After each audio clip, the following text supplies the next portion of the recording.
wachungaji hawaelewani, mama na mtoto hawaelewani, wafanya biashara hawaelewani, Wakristo hawaelewani, watu wengi hawaelewani, kwa sababu shetani kaingia kwenye familia kachukua tunda la upendo.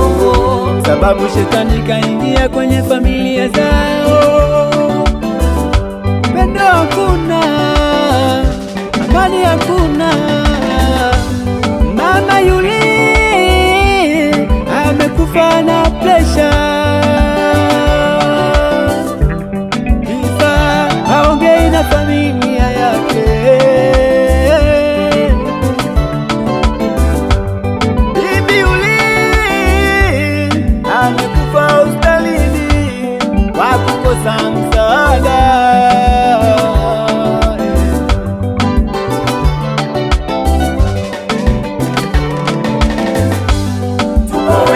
Familia tuko wengi hatusaidiani, tuko wengi familia, tuko wengi hatusaidiani, tuko wengi familia, tuko wengi hatusaidiani, tuko wengi familia, tuko wengi hatusaidiani, tuko wengi familia, tuko wengi hatusaidiani, tuko wengi familia, tuko wengi hatusaidiani.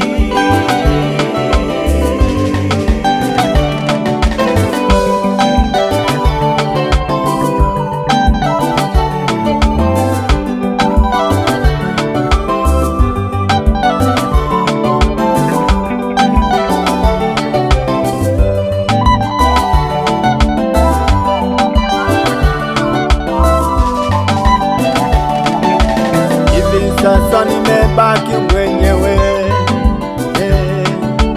ni mnyonge, nimebaki mwenyewe, hata nikiumwa sina msaada wowote.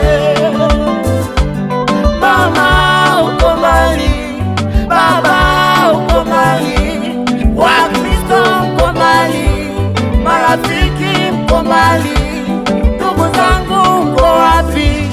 Baba nisaidie, Yesu nisaidie.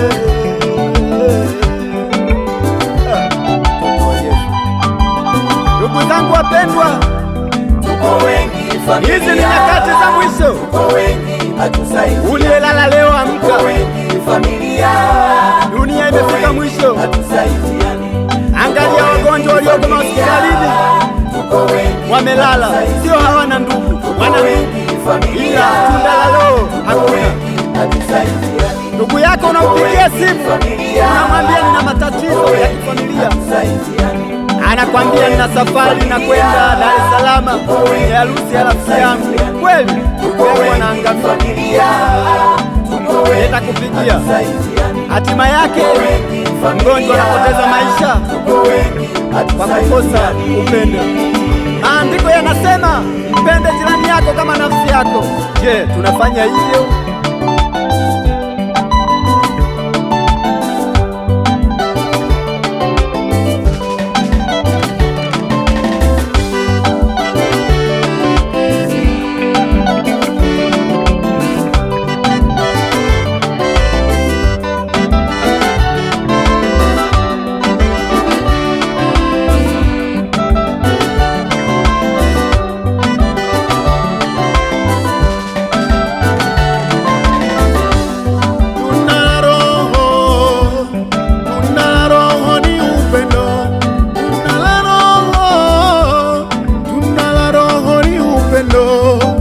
Upendo ndio chanzo cha umoja katika familia.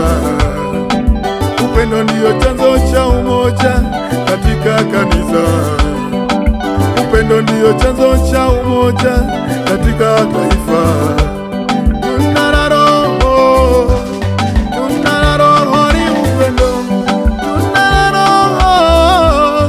Tunda la Roho ni upendo. Upendo ndio chanzo cha umoja katika familia. Upendo ndio chanzo cha umoja katika kanisa. Upendo ndio chanzo cha umoja katika taifa.